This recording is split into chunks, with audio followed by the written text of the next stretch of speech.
शापित हवेली और तांत्रिक का बदला। अंधेरी रात का समय, पहाड़ों के बीच एक सुनसान सड़क।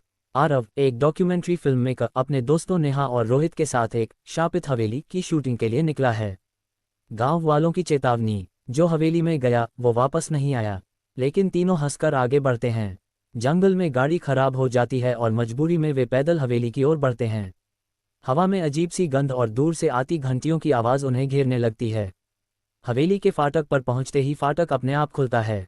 अंदर एक विशाल आंगन, टूटी हुई मूर्तियां और कोनों में जलते हुए दिए जैसे कोई पूजा चल रही हो। अचानक हवेली की ऊपरी मंजिल की खिड़की में एक लंबा सा साया दिखाई देता है। नेहा को लगता है किसी ने उसका नाम पुकारा, लेकिन बाकी को कुछ नहीं सुनाई देता। वे कैमरे ऑन करते हैं और शूट शुरू करते हैं, लेकिन कैमरे में अजीब रोशनी और छायाएं रिकॉर्ड होती हैं। हवेली के अंदर उन्हें एक पुरानी किताब मिलती है जिसमें लिखा है, इस हवेली का मालिक एक शक्तिशाली तांत्रिक था जिसने गांव वालों पर राज करने के लिए काली विद्या का इस्तेमाल किया। किताब के पन्नों में तांत्रिक की तस्वीर, लंबी दाढ़ी, काली आंखें, लाल कपड़े और एक चेतावनी, जिसने मेरी नींद तोड़ी वो हमेशा के लिए मेरे साथ रहेगा।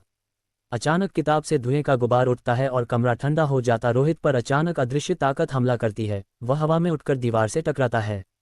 आरव और नेहा उसे संभालते हैं, लेकिन उसकी आंखों में डर और पागलपन आ जाता है।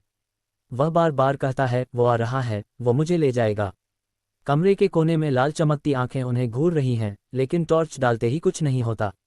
एक छिपा हुआ रास्ता उन्हें तहखाने में ले जाता है, जहां दर्जनों काले धागों में लटकी हड्डियां और खोपड़ियां हैं। बीच में एक लोहे का ताबूत बंद पड़ा है, जिस पर तांत्रिक के मंत्र खुदे हैं। रोहित अचानक मंत्र पढ़ने लगता है, मानो कोई उसकी जुबान पर काबू पा रहा हो। ताबूत हिलने लगता है और अंदर से ठक ठक की आवाज आती है। नेहा अचानक गायब हो जाती है। आरव उसे खोजते खोजते हवेली के पुराने मंदिर में पहुंचता है, जहां नेहा जमीन पर पड़ी है, आंखें उल्टी हुई, होठों पर खून।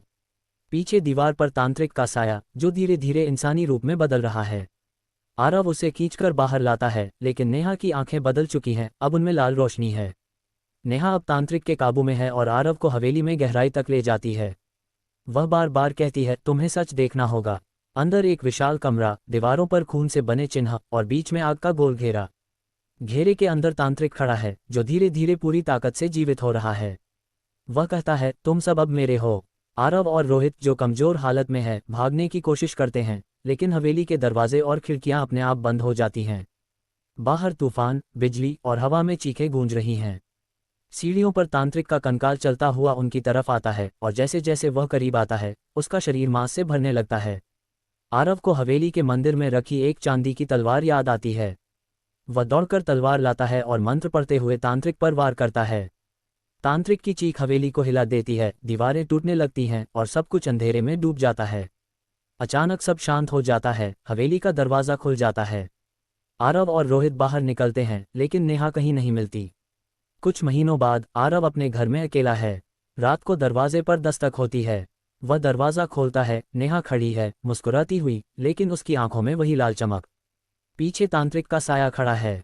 ब्लैक स्क्रीन और घंटी की आवाज़।